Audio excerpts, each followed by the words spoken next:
ప్రముఖ messaging app వాట్సాప్కు Russia ప్రభుత్వం shock ఇచ్చినట్లు తెలుస్తోంది. వాట్సాప్పై నిషేధం విధించేందుకు చర్యలు తీసుకుంటున్నట్లు రష్యా వెల్లడించింది. తమ దేశంలోని చట్టాలకు అనుగుణంగా వాట్సాప్ పనిచేయటం లేదని, నేరాలను అరికట్టడంలో సహకరించడం లేదని రష్యా ప్రభుత్వం ఆరోపించింది. చట్టాలకు అనుగుణంగా సర్వీసులు లేకపోతే సంపూర్ణ నిషేధం విధిస్తామని హెచ్చరించింది.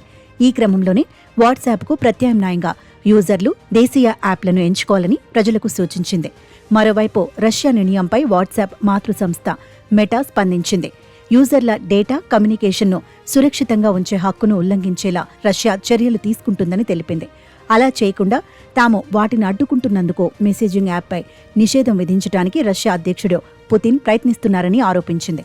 కాగా రష్యాలో అత్యంత ప్రజాదరణ పొందిన 2 మెసేజింగ్ సేవలలో టెలిగ్రామ్, వాట్సాప్ ఉన్నాయి. దేశంలో ఉగ్రవాద, మోసపూరిత కార్యకలాపాలను పరిశీలించేందుకు వీలుగా ఈ మెసెంజర్ యాప్లు ప్రజల డేటాను ప్రభుత్వం యాక్సెస్ చేసేందుకు సహకరించాలని రష్యా ప్రభుత్వం కొంతకాలంగా పట్టుపడుతోంది.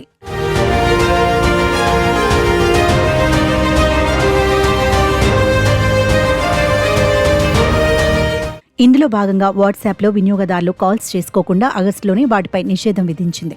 ఈ క్రమంలోనే end to end encryption option లేని దేశీయ మెసేజింగ్ యాప్ మ్యాక్స్కు మారాలని ప్రజలకు సూచించింది.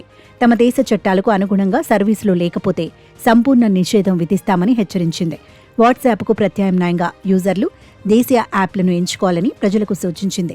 ఇప్పటికే మెటా యాజమాన్యంలోని యాప్లు ఫేస్బుక్, ఇన్స్టాగ్రామ్లపై రష్యాలో నిషేధం కొనసాగుతోంది. 2022 నుంచే ఇవి రష్యాలో నిషేధించబడ్డాయి.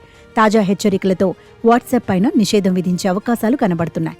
అయితే ప్రజల హక్కులు కాలరాయడానికి, దేశంలోని ఉక్రెయిన్ మద్దతుదారులను లక్ష్యంగా చేసుకోవడానికి పుతిన్ ప్రభుత్వం ఈ చర్యలు తీసుకుంటున్నట్లు పలువురు నిపుణులు అభిప్రాయం వ్యక్తం చేస్తున్నారు.